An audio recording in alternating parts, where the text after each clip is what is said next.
So I realized I filmed this bit on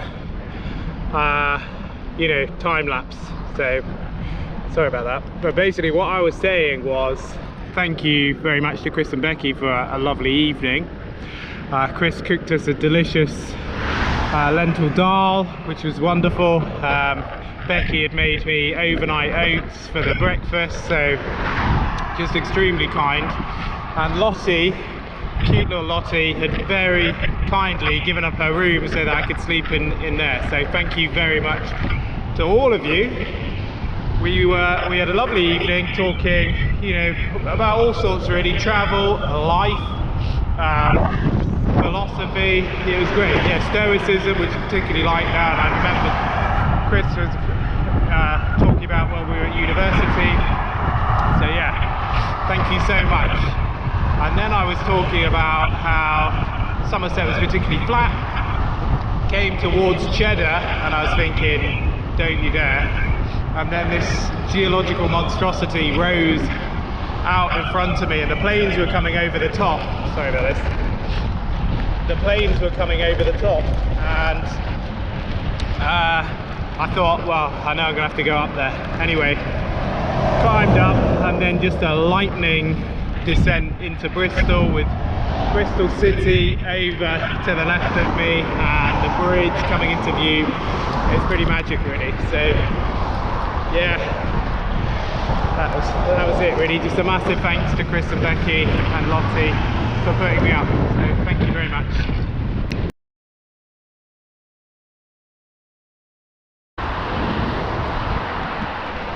Okay, views of the Clifton Suspension Bridge then, pretty happy with that. I'm now looking to pick up the A38 out of Bristol, although I think I've misread my map, so I'm a bit all over the place for a second. Yeah, I've come up onto here when I shouldn't have done, but never mind. What I might do then is go back. I actually want to be on that bridge there, over the other side, so as much as I hate to, I'm gonna have to turn around, but that's fine. Oh no, I might be able to come off. Yeah, competing with cars, I'm not so fussed about that. Okay, I'm gonna go around and go the other way. But anyway, I'm pretty chuffed to get the view that I've got.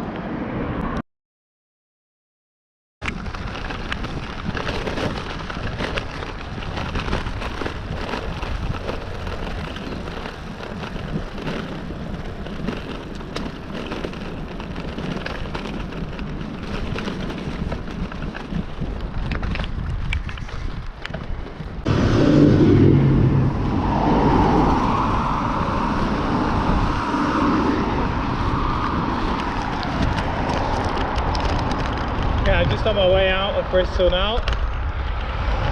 Stunning views over towards the left of the bridges. Could have been going that way, but to be honest, I'm glad I'm not really.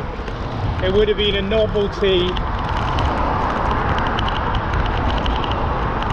It would have been a total novelty to dip into Wales, to go across the bridge. Unnecessary really, and maybe one for another time, cycle to Wales or something. Right. Now I'm just pleased, you might get a glimpse, don't know. Oh yeah,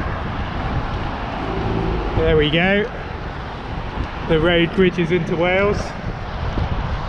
So yeah, just sort of pressing on now. A bit of a climb out of Bristol really, quite a climb actually, but now we seem to have leveled up, and I'm hoping it's going to stay that way for a bit.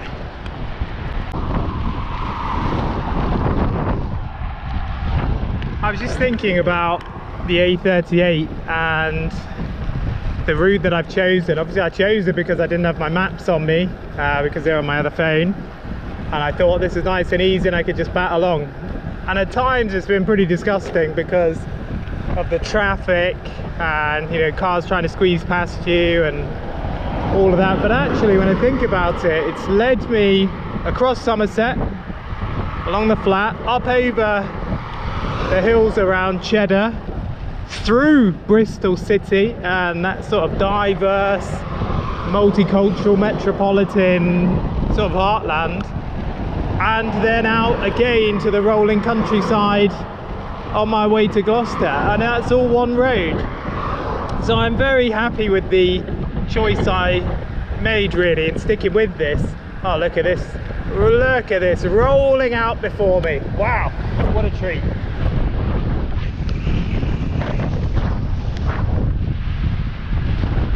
So yeah, I think overall, you know, it's done me pretty well, and I'm very happy to have experienced so many different types of landscape on the same road. You know, it's not comparable to Devon or Cornwall, of course, but then I was on windy country lanes with no traffic at all, whereas this has given a bit of everything on a main road.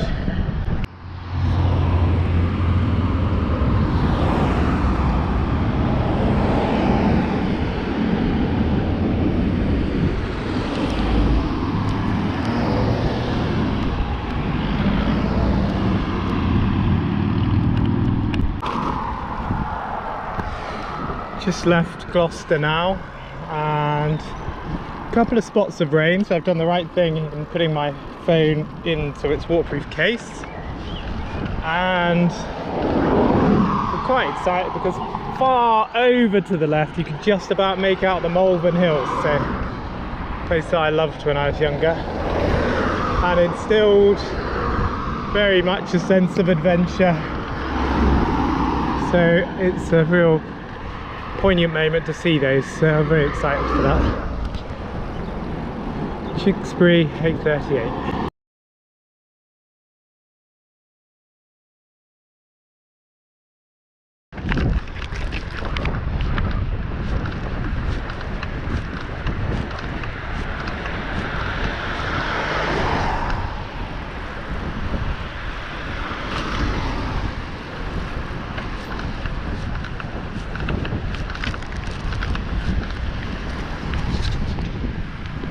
Okay, so Tewkesbury might just be my new favourite place. It is fate, the fate. Bunting everywhere, bands playing, oh my goodness, that was cool. And even then on the outskirts, they've got signs telling people to give me 1.5 metres room, so that's really nice. But yeah, coming through the bunting, the music, the black and white buildings, wow, like it a lot. And the river, oh, just gorgeous with the boats on it. What a beautiful place.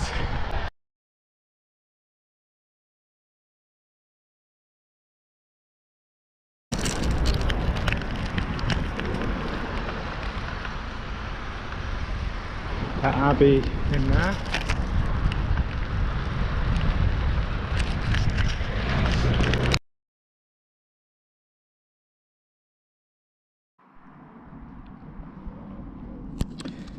I'm outside my old middle school now. High school changed a lot, didn't really look the same. The badge is the same, but the building looks completely different. I'm struck by how pretty everything is around with all that orange brick.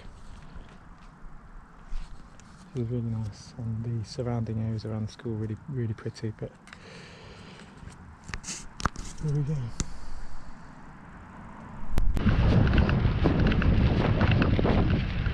Really struck by how flat and quiet and empty really this whole area seems to be. You know, I remember the countryside, I remember that we could see the Malverns out of our window, but it really does hammer home just how flat it is here, and very much reminded me of Normandy, to be honest. It's just strange that I lived here but it's reminded me of somewhere else, but it's funny like that. The church at Upton Snodsbury is very distinctive as well. It really stands out on the skyline. Seems like a sort of beige, and well, the main building looks kind of beige. It might be stone, but it's hard to tell from here. And then its edge picked out in a colour along the sides of it. Very pretty on the horizon. Nearly there now.